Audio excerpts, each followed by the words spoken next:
Hey guys, it's me, Dax Moy from Fitness Marketing Made Simple. Back with another in my series of quick fire Q&As.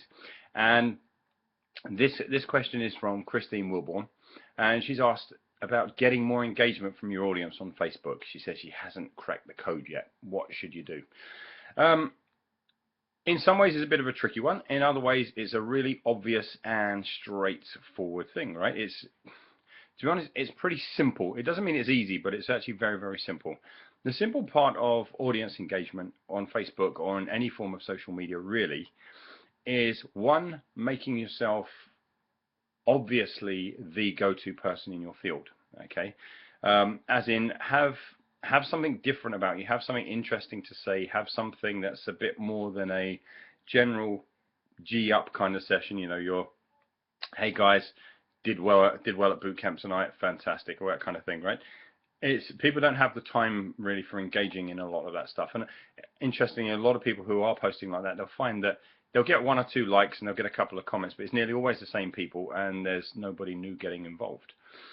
What we're after then is looking at how you make yourself really stand out by starting conversations that are unique, by talking about things that really matter to the people that are hopefully either paying you or thinking about paying you, or just an audience or a tribe that you want to amass, talking about things that are unique in a unique way, with a unique solution. Okay, so that is number one, right? Have something interesting to talk about, not just, hey, kind of, I hope you're having a great day, hope you've had a great workout kind of thing.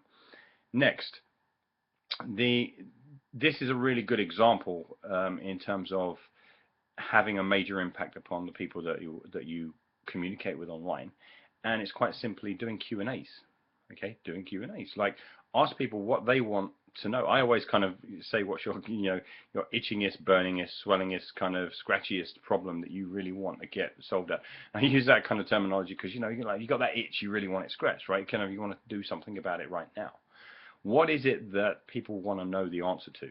And if you're suddenly the person who seemed to be giving them the answer, boom, easy, right? They're like, wow, that's brilliant. Now, there's a second phase to this, because in this particular video, Christine, I have literally named you, right? So I've made it very obvious that I'm picking out a person, and obviously that person is a real person.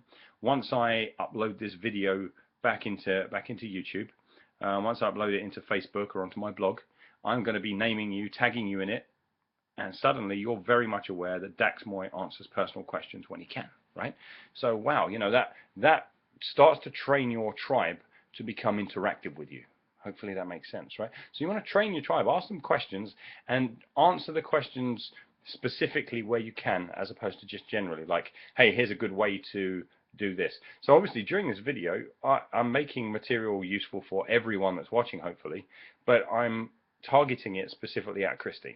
Okay, so now as Christine's watching this, say, wow, Dax answered my question, isn't that great, right? So it's kind of obvious, it's an obvious concept, but very few people are doing it.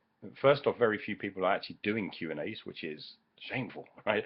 No, I don't mean to judge anyone, but it's madness, because it's some of the easiest opportunities that you will get to show your value. Okay, do Q&As.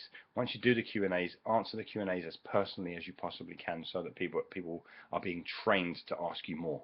Because every time I do Q&As, I'm training people in the future to answer them, to ask me more, right? So it's fantastic. I can create a lot of videos this way. What else? What else is really important for engagement? Recognition.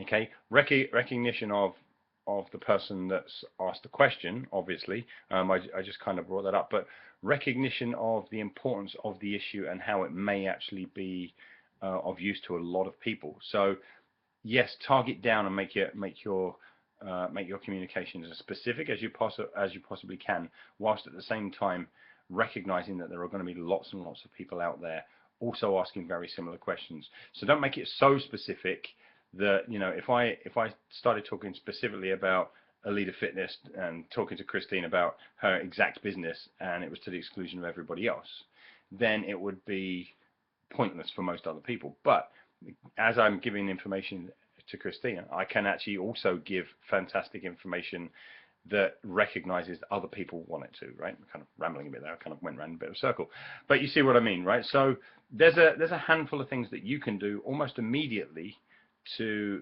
gain more interaction, and there's a lot more. There's a hell of a lot more. And I think I'd like to cover some more videos on that. But those three things that kind of run Q&As, target an individual and answer their specific question and recognize them, tag them, train people for the Q&As, okay, and then recognize the global elements of any question that you happen to be answering, so that people can kind of put their hand up and say, me too, that's applicable to me. Okay, so hopefully that makes sense, Christine, and I will try and add a few more elements of social media interaction.